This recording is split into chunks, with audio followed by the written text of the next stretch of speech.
Alright, what's up everyone, to another video, Full Speed Impulse, and today we're with the Xr100 again, probably for the last time.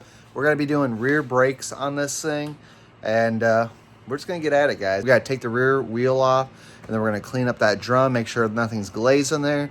We got some fresh pads from TB Parts for this thing, and it should be good. And when I say last video, it just, right now we're kind of tapped out on upgrades on this thing, but I'm sure there's more upgrades to doing this, especially the front forks. When we come time, we want to kind of address that problem area. But we're going to take another rip on this bike here soon, see if our little tampering with the forks actually made it run any better. So we'll see what happens. All right, if you notice in the background too, guys, we got our Xr100. Check out some of our videos in the past. We did a full build from the frame up on this thing, and it was a blast building this bike. Came out super good. 1987 Xr100. And right now we don't do too much on it, but take our boy on like little rips down the road, and he has a blast going for a ride every time I fire this thing up. He's running in the garage for a ride, and that's just great to me because that's going to be memories built in his head for when he gets older, just remembering that good two-stroke, smell, vibrations, all the good stuff. So, but today we're on that Xr100. Let's get that rear wheel off, and let's see what we got going on. We're going to skip ahead a little bit here, so just show you real quick what we're going to do.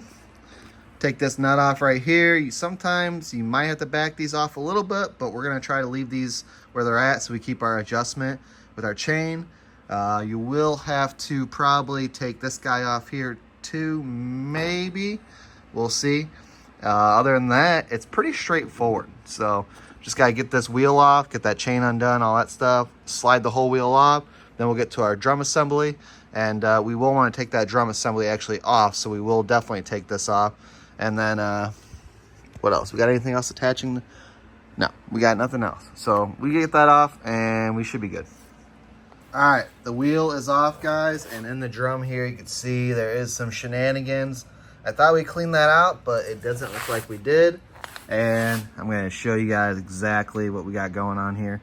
Here's those brake pads. That is why, no matter how tight we put the adjustment, they are not working. You can see how shiny they are like that. That is a no bueno situation.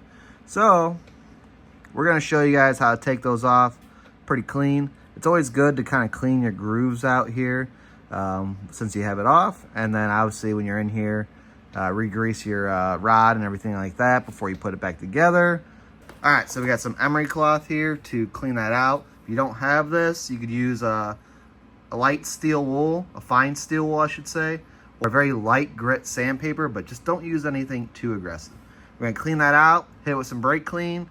That's gonna be good, and we'll show you guys how to change your brake pads. All right, guys, we're gonna try to film this here to the best of our ability. Here's the new brake pads, new springs.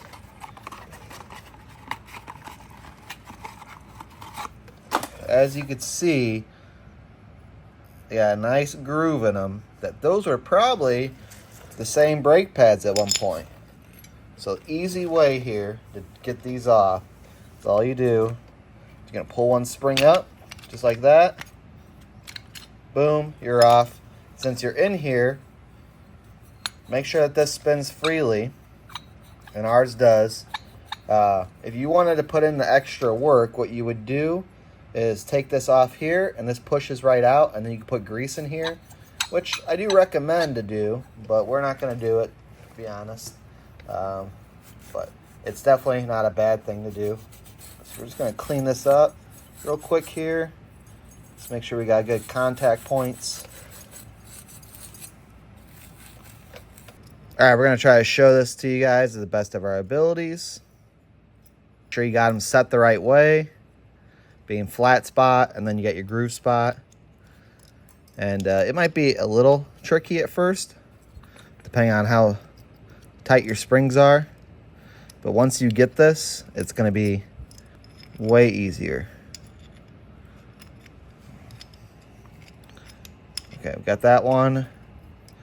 Now we just got to get this one hooked up top here.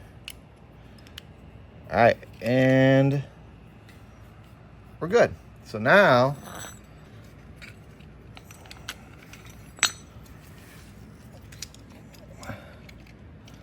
all right.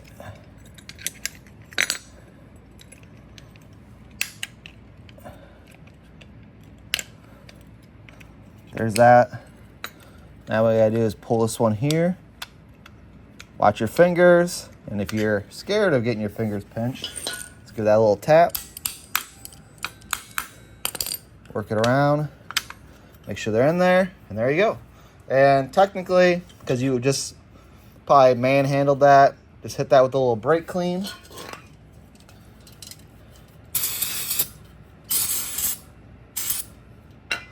Let it dry for a second. And then we're ready to install. We got our axle bolt all cleaned up, and then put some fresh grease on there, all-purpose grease. And again, I highly recommend for you guys to do that. I know we didn't do it. I wasn't gonna lie to you guys and say that we did it and then not do it.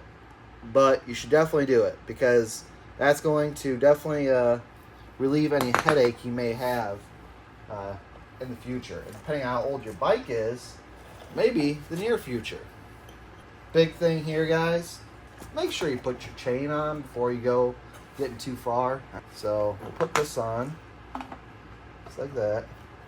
We got our spacer still in. All right, we should be good. Okay, now we're gonna go for our axle bolt.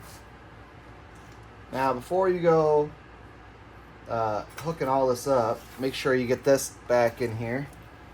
Pull this guy in there, and I'm gonna pull that. Give it a little bend. All right, she's in there. Put your nut on there just to make sure it doesn't pop out for some reason. All right, that's on. Now, hopefully, since if you didn't move those nuts there, you should still have pretty good chain adjustment. But it still doesn't hurt to double check that. Make sure you give it the final push before you get it too tight. So it's tight up against there. I'm gonna put my knee against it, and we're gonna tighten it up. Chain's tight. Still spins good. Now we tighten it up. There we go.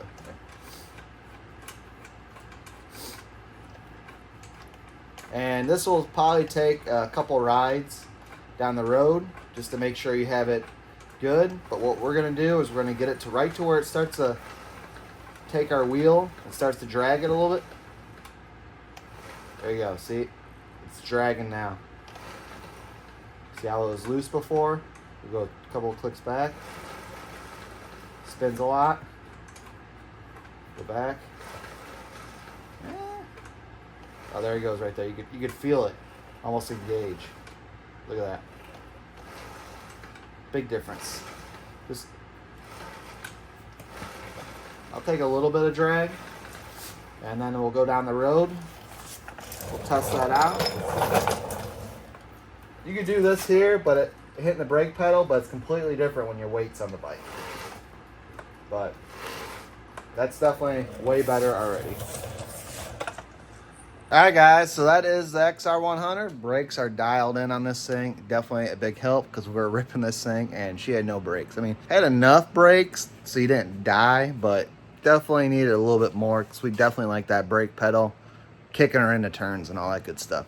Kind of brushed on it earlier, but we did do another video addressing the front forks on this thing with the BBR springs being too much and feeling like a pogo stick. And you can see that we upgraded our front light. We went with that eBay light that everyone talks about. You get it for about 30 bucks, give or take. And it came out super good.